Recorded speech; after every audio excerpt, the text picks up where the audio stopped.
तरह से लिखा, ये तो ठीक है बंगला भाषा है, बंगला भाषा कौन सा भाषा है, बंगाली, बंगाली, ठीक है। उसके बाद जो है देखो ये को तो आपको जाना पहचाना, आप भी यही लिखते हो, मतलब कौन सी भाषा है, देवनागरी, देवनागरी, देवनागरी, ठीक है। जैसे कि आप लोग ना हिंदी में लिखते हो अ होता है, कौन सा लिपि कहते हैं, देवनागरी लिपि, क्या कहते हैं। और एबीसीडी को कौन सा लिपि कहते हैं, एबीसीडी को ना रोमन लिपि कहते हैं, कौन सा लिपि कहते हैं, रोमन, क्या बोलते हैं जी, रोमन होता है, ठीक है। तो अब जैसे देवनागरी लिपि में ओ आ सब के अक्षर के मदद से कौन कौन सी भाषा लिखी जा सकती है, हिंदी वाला लिख सकते हो, संस्कृत में भी तो यही सब लिखते हो ना, ओ आ वाला का 52 अक्षर यूज करके, मराठी लिख सकते हैं, नेपाली लिख सकते हैं, बोडो लिख सकते हैं। यहाँ से पढ़ा रहे मस्त तरीका से पढ़ा रहे, आपको इस तरह से कोई नहीं समझाया होगा, ठीक है, हम यहाँ पे समझा रहे हैं। अगला कहानी का मुख्य बिंदु, कहानी का मुख्य बिंदु, भारत का सबसे पुराना लिपि, भारत का जो सबसे पुराना लिपि है वो कौन सा लिपि है, बोलना ब्राह्मी लिपि, ब्राह्मी लिपि, कौन सा लिपि, ब्राह्मी लिपि। देवनागरी लिपि जैसे होता है ना हम लोग का भाषा है हिंदी वाला जो लिखते हैं किस लिपि में, देवनागरी लिपि में, तो ब्राह्मी लिपि ना सबसे पुराना भाषा है। कौन सा पुराना भाषा है, ब्राह्मी लिपि। ब्राह्मी लिपि को 2 भाग में बांटा था, एक उत्तरी धारा और एक दक्षिणी धारा। उत्तरी धारा में कौन कौन सा आपको समझ नहीं आएगा, वो कोई पढ़ लो 1000 बार, आपको कोई फायदा नहीं है यहाँ पे। तो ब्राह्मी लिपि बाएं से दाएं की ओर लिखी जाती है। आपसे क्वेश्चन पूछेगा बेटा बताओ ब्राह्मी लिपि को किधर से किधर लिखा जाता है, बोलना बाईं ओर से दाईं ओर लिखी जाती है। विश्व भर में कुल कितनी लिपि है, तो बोलना विश्व भर में कुल 24 लिपियां हैं। अकबर ने अपने समय सिक्के में राम सीता का चित्र बनवाकर राम सिया लिखवाया था। अकबर एक राजा था अपने भारत का, मुस्लिम शासक था,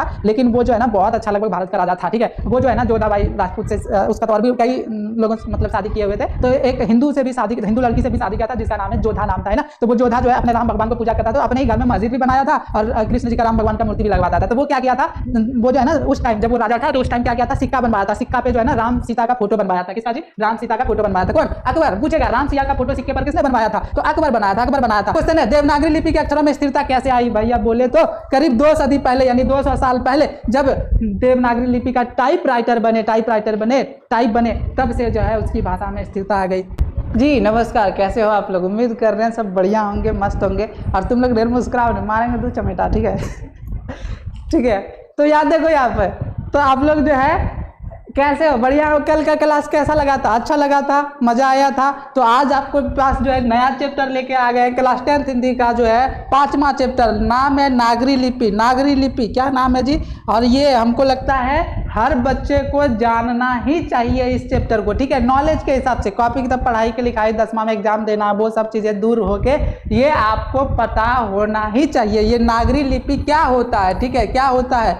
आज इसका सीखेंगे लेखक परिचय, सारांश और प्रश्न उत्तर। जल्दी से आपको फटाफट मैं कोशिश करूंगा 20 से 25 मिनट के अंदर सारा चैप्टर खत्म कर दूं, पढ़ा दूं और आपको बहुत सारा मजा आ जाए, ठीक है। तो चलो शुरू करते हैं, ज्यादा देरी नहीं करेंगे। आप लोग को ये सोशल मीडिया इसको फॉलो कर लेना भैया, ये अपना पढ़ाई का क्वालिटी है। और यदि आपको हमारा पेड बैच ज्वाइन करना है तो आपको 199 रुपये पेमेंट करना है, ठीक है। अब आ जाते हैं लेखक परिचय में, तो तैयार हो सब, ठीक है। तो 5वां लेसन है, कौन सा लेसन है, हम लोग 4 लेसन तक पढ़ चुके हैं बढ़िया से, आज 5वां लेसन पढ़ा रहे हैं नागरी लिपि। इसके लेखक परिचय पहले देख लेते हैं, उसके बाद कहानी देख लेंगे, सारांश देख लेंगे, उसके बाद प्रश्न उत्तर देख लेंगे, ठीक है।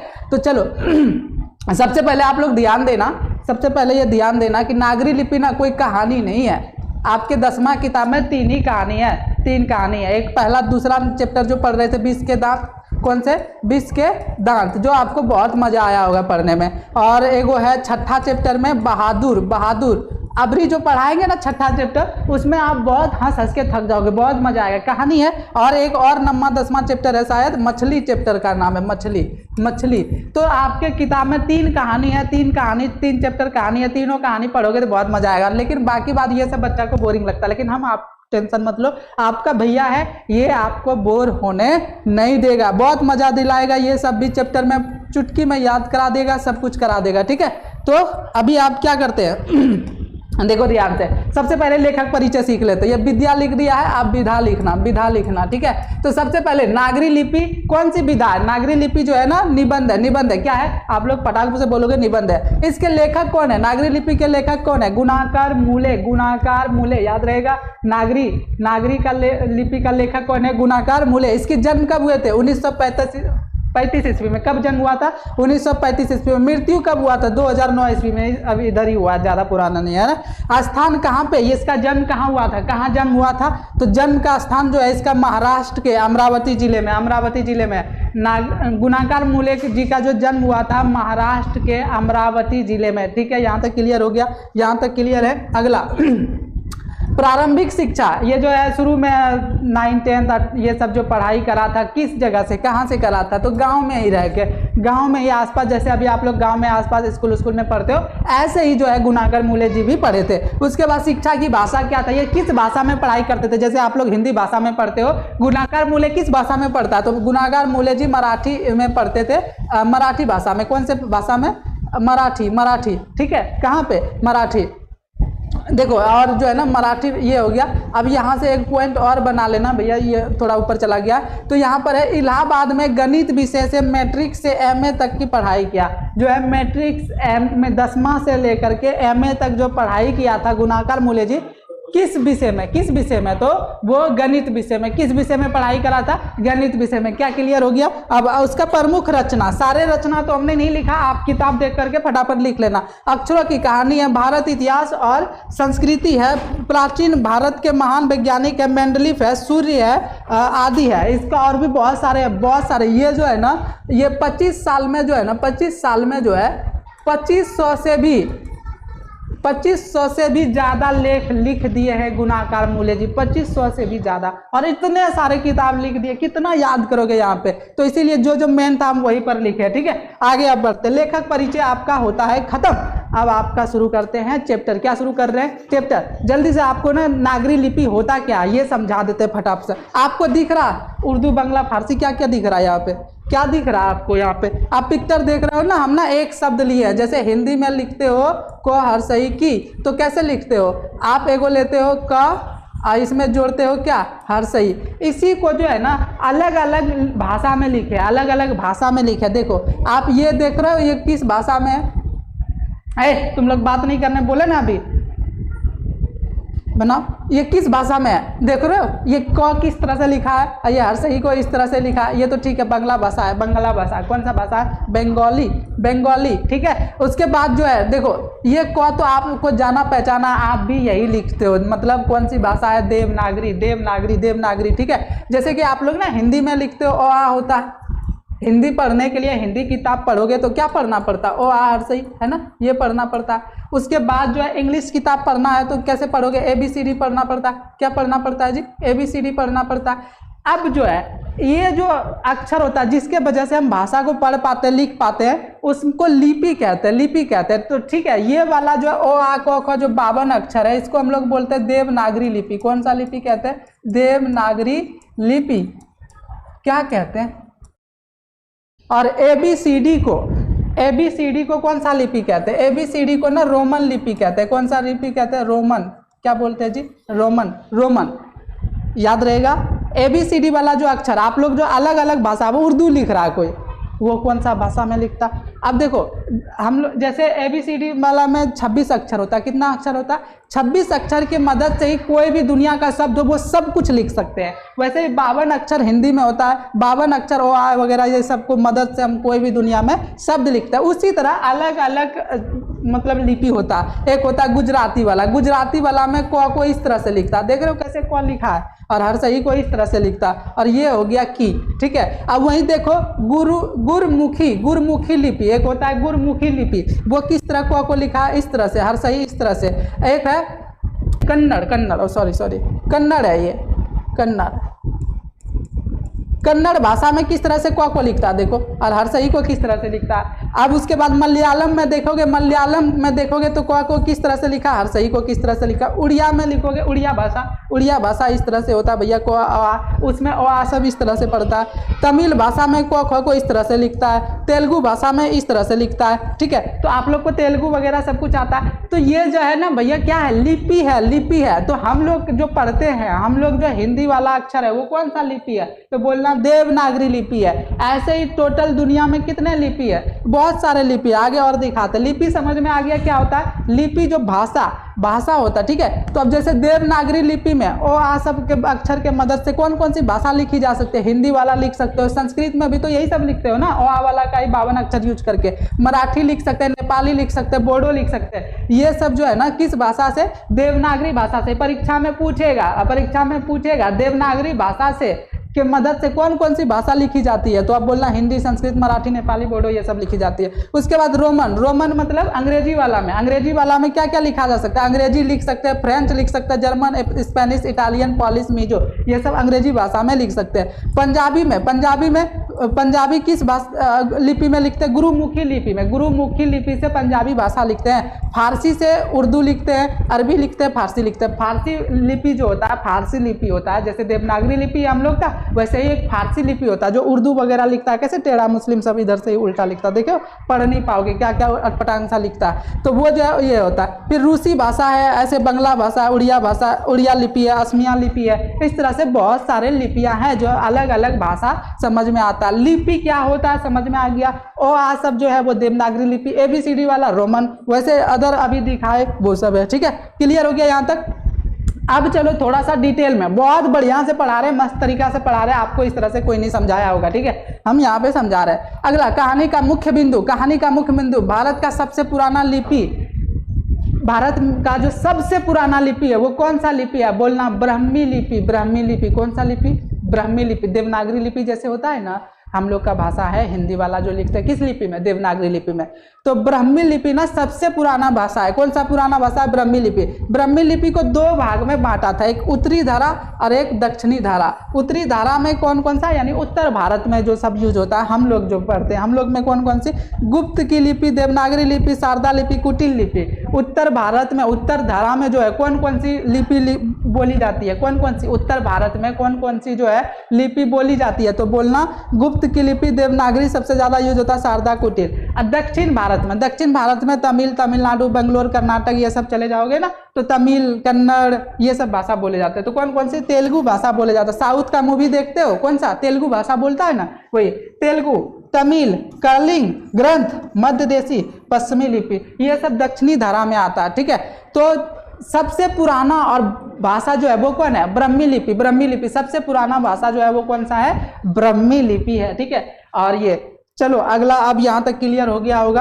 अगला क्वेश्चन आप जो है चैप्टर का मुख्य बिंदु जो है वो समझा देते हैं, मुख्य बिंदु जो है समझा देते हैं, क्योंकि चैप्टर आपको समझ नहीं आएगा, वो कोई पढ़ लो 1000 बार, आपको कोई फायदा नहीं है यहाँ पे। तो ब्राह्मी लिपि बाएं से दाएं की ओर लिखी जाती है। आपसे क्वेश्चन पूछेगा, बेटा बताओ ब्राह्मी लिपि को किधर से किधर लिखा जाता है? बोलना बाईं ओर से दाईं ओर लिखी जाती है। विश्व भर में कुल कितनी लिपि है? तो बोलना विश्व भर में कुल 24 लिपियां हैं। 24 लिपि, जैसे देवनागरी लिपि, रोमन लिपि, उड़िया लिपि, तेलुगु लिपि, बंगाली लिपि, ये सब जो है ना, तो वैसे ही टोटल कितना लिपि है? 24 लिपि है। 24 लिपि में ही पूरा दुनिया का भाषा लिखा जाता है। ठीक है, दुनिया का सबसे कठिन लिपि चीनी लिपि को है, सबसे मुश्किल। चीन वाला लोग देखो कैसा चुंग फांग पांग पांग करते रहता है, तो वो जो है भाषा, वो जो बोलता है चीन वाला है, सबसे मुश्किल भाषा है उसका भैया, वो बहुत सारा टफ लिखता है। ठीक है, चीनी लिपि। इसके बाद देवनागरी है। देवनागरी में 52 अक्षर है, सबसे ज्यादा। अंग्रेजी में तो 26 ही अक्षर में काम निपटा देते हैं, लेकिन देवनागरी में 52 अक्षर, चीनी लिपि में तो और भी ज्यादा। ठीक है, उसके बाद यहाँ तक समझ आया? क्लियर है? टनाटन है? एक बार लोग को भेज दो, लाइक कर दो, शेयर कर दो, कमेंट्स बताओ कैसा लग रहा है क्लास, जल्दी से जल्दी से। आपको बता दूं लगातार 5 क्लास रिकॉर्ड किए हैं अभी तक, लगातार 5 क्लास रिकॉर्ड कर रहे हैं हम। अभी मतलब दिल्ली जाने वाले हैं, आप शायद ये बाद में वीडियो देखो, और जो है इसीलिए सोच रहे हैं कि आपका क्लास रुके नहीं, इसीलिए हम थके ना हारे, एकदम लगातार जो है क्लास रिकॉर्ड कर रहे हैं। इसीलिए थोड़ा सा मेरे अंदर एनर्जी दम कम नहीं हो रहा है भैया। हम इतना देर से पढ़ा रहे हैं, मेरा एनर्जी खत्म नहीं हो रहा, आपका खत्म हो रहा। क्या हो, बढ़िया से बैठो। हिंदी तथा इसकी विविध बोलियां को देवनागरी लिपि में लिखी जाती है। देखो, हिंदी तथा विविध बोलियां, हिंदी जैसा लिखे जाने वाला ओ आ के मदद से जितने भी भाषा लिखे जाते हैं वो सब को किस लिपि में रखा जाता है? देवनागरी लिपि में, देवनागरी लिपि में। ठीक है, उसके बाद बोलना, कौन बोल रहा है? तुम लोग रे, बोले तो बात नहीं करेगा। उसके बाद देवनागरी लिपि का टाइप 2 सदी पहले बना। ये बहुत बार क्वेश्चन में पूछा है कि देवनागरी ओ आ जो है ना, ओ आ कैसे निश्चित हुआ? पहले तो निश्चित था नहीं, कब बना? तो ये सब ना 2 सदी पहले, यानी 200 साल पहले ही बना है। जब टाइपराइटर आ गया, आप कोर्ट कचहरी में गए होंगे, एक टाइपराइटर वाला होता है, जैसे एक बना दिया, फिक्स कर दिया भैया, इसी तरह ओ लिखना, इसी तरह क लिखना, इसी तरह रो लिखना, इसी तरह सो लिखना। ठीक है, इसी तरह हर सही।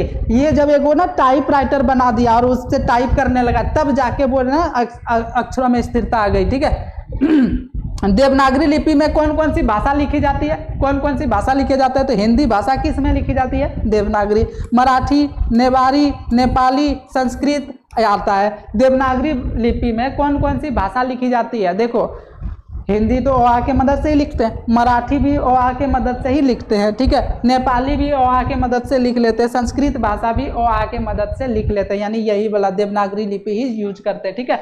आप जाओगे जब बोर्ड एग्जाम में परीक्षा देने बैठोगे ना, तो आपसे ना पूछेगा कि आप किस भाषा में लिखना चाहते हो, किस लिपि में लिखना चाहते हो, देवनागरी लिपि में कि रोमन लिपि में? तो आप बोलना, जिस दिन हिंदी का परीक्षा दोगे, सामाजिक विज्ञान हिंदी में लिखोगे कंटेंट, तो उस दिन बोलना देवनागरी, और जिस दिन अंग्रेजी का परीक्षा दोगे उस दिन बोलना रोमन, ठीक है, याद रहेगा। रोमन लिख दिए मतलब मैथ को भी अंग्रेजी में लिख रहे हैं, साइंस को भी अंग्रेजी में लिख रहे हैं, ठीक है। अब अगला क्वेश्चन आपका, बंगाल को देवनागरी लिपि की बहन कहा जाता है। बंगला लिपि जो है उसको देवनागरी लिपि की बहन कहा जाता है। आपसे पूछेगा देवनागरी लिपि का बहन किसे कहा जाता है? बोलना बंगला लिपि को देवनागरी लिपि का बहन कहा जाता है। यहाँ पर क्लियर हो गया। विजयनगर के शासकों का लेख नंदी नागरी लिपि में है। आपसे एक क्वेश्चन पूछता है, आपसे पूछेगा ऑब्जेक्टिव में कि विजयनगर के जो शासक थे, जहां आप विजयनगर का शासक समझते हो, मतलब चंद्रगुप्त मौर्य का नाम सुने हो, उसका वो टिक्की वाला क्या है? चाणक्य समझते हो? तो वही कहाँ का शासक था? चाणक्य हो गया, चंद्रगुप्त मौर्य हो गया, ये सब जो है धनानंद, ये सब जो है कहाँ पे? विजयनगर के राजा थे। कहाँ के? विजयनगर। तो वही विजयनगर के शासक का लेख किस लिपि में लिखा जाता है? नंदी नागरी लिपि। याद रखेगा, नंदी नागरी लिपि। विजयनगर के शासक का जो लेख है वो किस लिपि में? नंदी नागरी लिपि में। यहाँ तक क्लियर हो गया। आगे परमार शासक भोजधरा नागरी के रहने वाला था। परमार शासक जो है, परमार का शासक था, भोजधरा नगरी का रहने वाला था। कहाँ का था? भोजधरा नगरी का रहने वाला था। क्लियर हो गया। अनजानी स्मृतियों को सहजात वृत्तियां कहते हैं। अनजानी स्मृतियां मतलब ऐसे फोटो, ऐसे इमेज, जैसे धरती के अंदर से बहुत 2000 साल पहले वो बना था और निकाला ना, तो आप पहचान ही नहीं पा रहा भैया ये कौन सा फोटो है, क्या बना है, क्या लिखा है। जब आप उस चीज को नहीं पहचान पाते, जो अनजान स्मृति, अनजान फोटो है, तो उसको क्या कहते हैं? सहजात वृत्ति। क्या कहते हैं जी? सहजात वृत्ति। यहाँ तक क्लियर है? सब कुछ ठीक है? क्या ठीक है? आगे, दोहा कोश सरहपाद की रचना है। आपसे ना एक परीक्षा में पूछेगा कि दोहा कोश जो है किसकी रचना है, तो आप बोलना जी सरहपाद की। किसकी रचना है? सरहपाद की। ऑब्जेक्टिव में पूछेंगे, टेस्ट लेंगे कल, तो आप ना जल्दी से बताना, ये वाला क्वेश्चन रहेगा। दोहा कोश जो है किसकी रचना है, तो बोलोगे सरहपाद। क्या बोलोगे? सरहपाद। यहाँ तक क्लियर हो गया? यहाँ तक अच्छा लग रहा, बढ़िया हो रहा। कॉपी कलम से लिख रहे हो इसको, यदि लिख नहीं रहे हो तो देखने का मन नहीं करेगा। आप एकदम एक काम करो, फटाफट जो है जितना भी हम ये इंपॉर्टेंस चूज करके, ढूंढ करके, मेहनत करके 5 घंटा तब जाके ये पढ़ा पा रहे हैं, तो आप भैया लिख लो, ठीक है। अगला क्वेश्चन है, देवनागरी लिपि और नंदी नागरी लिपि तीनों एक ही लिपि है। आप ना देखना एक बार, कौन कौन? एक देवनागरी लिपि है, एक है नागरी लिपि। बहुत जगह आपको नागरी लिपि देखने को मिलेगा और बहुत जगह नंदी नागरी होगा। तीनों को एक ही है, बस 3 जगह पे यूज करता है, देवनागरी, नागरी, है ना, तीनों क्या है? एक ही चीज है, ठीक है। अब आगे, दक्षिण भारत के नागरी लिपि को नंदी नागरी लिपि कहते हैं। आपसे पूछेगा दक्षिण भारत साउथ मूवी देखते हो ना, हीरो, मजा आता है फिल्म देखने में, है उधर वाला दक्षिण भारत, ठीक है। आप भारत का नक्शा देखे होंगे, ऊपर में है जम्मू कश्मीर, नीचे में है जो है दक्षिण भारत, ठीक है। तो वो दक्षिण भारत के नागरी लिपि को, वहाँ के लिपि को क्या कहते हैं? नंदी नागरी लिपि। क्या कहते हैं जी? नंदी नागरी लिपि। यहाँ तक क्लियर हो गया। उसके बाद भारत में 8वीं सदी से नागरी लिपि को लेख देखने को मिलता है। भारत में जो है ना, बोलेगा कि कब से नागरी लिपि देखने को मिलता है, तो बोलना 8वीं सदी से। कब से? भारत में जो नागरी लिपि लिखा हुआ अक्षर जो दिख रहा है, ये ओ आ सब दिख रहा है, कब से दिख रहा है? तो 8वीं सदी से। 8वीं सदी से ही दिख रहा है, सबूत मिल रहा है कि यहाँ पे उस टाइम राजा लोग यूज किया हुआ है इस अक्षर को, ठीक है। ब्राह्मी लिपि का संबंध गुप्त काल से है। ब्राह्मी लिपि का संबंध किस काल से है? गुप्त काल से है। ब्राह्मी लिपि का संबंध पूछेगा किस काल से है, तो बोलना गुप्त काल से ही ब्राह्मी लिपि का संबंध है। उसके बाद देवनागरी लिपि के टाइप बनने के बाद इसकी भाषा में स्थिरता आई। बहुत VVI इसको इम्पोर्टेंट बना लो, इम्पोर्टेंट बना लो, VVI वेरी वेरी इंपॉर्टेंट। क्या बोल रहा है कि जो भैया देवनागरी लिपि का जो टाइप है, टाइप राइटर, जैसे कंप्यूटर में टाइप राइटर में जब से मतलब उसका अक्षर बना है तभी से जो है ना अक्षर में स्थिरता आ गया। नहीं तो पहले कोई इस तरह से और लिख देता था, कोई इस तरह लिख देता था, कोई कैसा लिख देता था, कोई कैसा लिख देता था, और का ही नक्शा बिगाड़ते रहता था। लेकिन जब एक बार टाइप में बन गया कि भैया इसी तरह अ होगा, इसी तरह क होगा, तब से जो है फिक्स हुआ। नहीं तो बार बार क्या हो रहा था, टेढ़ा बुकड़ा जिसको मर्जी जैसा वैसा लिख देता था और बोलता था यही है। और ठीक है, आप भी करते ऐसा। तो बोलेगा देवनागरी लिपि में स्थिरता कैसे आई, तो आप क्या बोलना, देवनागरी लिपि में स्थिरता जो है जब टाइप राइटर बन गए तब आया। ठीक है, क्लियर हो गया यहाँ तक। आगे दक्षिण भारत में नागरी लिपि को नंदी लिपि कहते हैं, नंदी लिपि कहते हैं। दक्षिण भारत में नागरी लिपि को नंदी लिपि। अकबर ने अपने समय सिक्के में राम सीता का चित्र बनवाकर राम सिया लिखवाया था। अकबर एक राजा था अपने भारत का, मुस्लिम शासक था, लेकिन वो जो है ना बहुत अच्छा लगभग भारत का राजा था। ठीक है, वो जो है ना जोधाबाई राजपूत से उसका तो और भी कई लोगों मतलब शादी किए हुए थे। तो एक हिंदू से भी शादी, हिंदू लड़की से भी शादी किया था जिसका नाम है जोधा नाम था, है ना। तो वो जोधा जो है अपने राम भगवान को पूजा करता था, तो अपने ही घर में मस्जिद भी बनाया था और कृष्ण जी का राम भगवान का मूर्ति भी लगवाता था। तो वो क्या किया था, वो जो है ना उस टाइम जब वो राजा था तो उस टाइम क्या किया था, सिक्का बनवाया था। सिक्का पे जो है ना राम सीता का फोटो बनवाया था। किसका जी, राम सीता का फोटो बनवाया था। कौन, अकबर। पूछेगा राम सिया का फोटो सिक्के पर किसने बनवाया था, तो अकबर बनाया था, अकबर बनाया था। नागरी लिपि का आरंभिक लेख विंध्य पर्वत के नीचे के दक्कन के प्रदेश से मिलता है। पूछेगा नागरी लिपि कहाँ सबसे पहले देखने को मिला, शुरुआत में कहाँ देखने को मिला, तो बोलना विंध्य पर्वत। कहाँ पे जी, विंध्य पर्वत के नीचे दक्कन प्रदेश से मिलता है। नागरी लिपि को सबसे पहले कहाँ देखने को मिला है, तो यहाँ से मिला है। क्लियर है, क्लियर है यहाँ तक। ठीक है, जैन गणितज्ञ महावीर आचार्य ने गणित सार संग्रह की रचना की थी। जैन गणितज्ञ महावीराचार्य ने गणित सार की संग्रह की रचना की थी। आपसे पूछेगा कि जी, पूछेगा गणित सार संग्रह की रचना किसने की थी, गणित सार संग्रह की रचना किसने की थी, तो आप बोलना महावीराचार्य, महावीर आचार्य ने गणित सार संग्रह की रचना करी थी। ये क्लियर है, क्लियर है। चलो, कर्नाटक प्रदेश का श्रावण बेलगोला स्थान जैन धर्म का एक प्रमुख तीर्थ स्थान है। कर्नाटक प्रदेश में जो है ना एक ये श्रावण बेलगोला स्थान है, वो जैन धर्म का जो है एक प्रमुख तीर्थ स्थान है। जैन धर्म जानते हो, अपना बांका में जो है मंदार पर्वत है, वहाँ पे सबसे ऊपर में जो फोटो लगा है नागा बाबा, जानते हो, वही जैन धर्म है। ठीक है, तो वो जो पूजा करते हैं, ठीक है, तो वहाँ पे जो है श्रावण बेलगोला है, वहाँ पे जो है क्या है जी, क्या है बताओ, क्या है, तीर्थ स्थल है। किसका, जैन धर्म का। अब हो गया ये कहानी का सारांश खत्म। क्या हो गया, कहानी का सारांश खत्म। अब जो पढ़ा रहे क्वेश्चन आंसर बहुत इंपॉर्टेंट वाला जो है आपको करा दे रहे।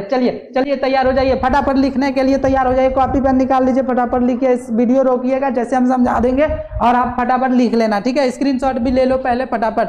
तो पहला क्वेश्चन है, देवनागरी लिपि के अक्षरों में स्थिरता कैसे आई। भैया बोले तो करीब 2 सदी पहले, यानी 200 साल पहले, जब देवनागरी लिपि का टाइप राइटर बने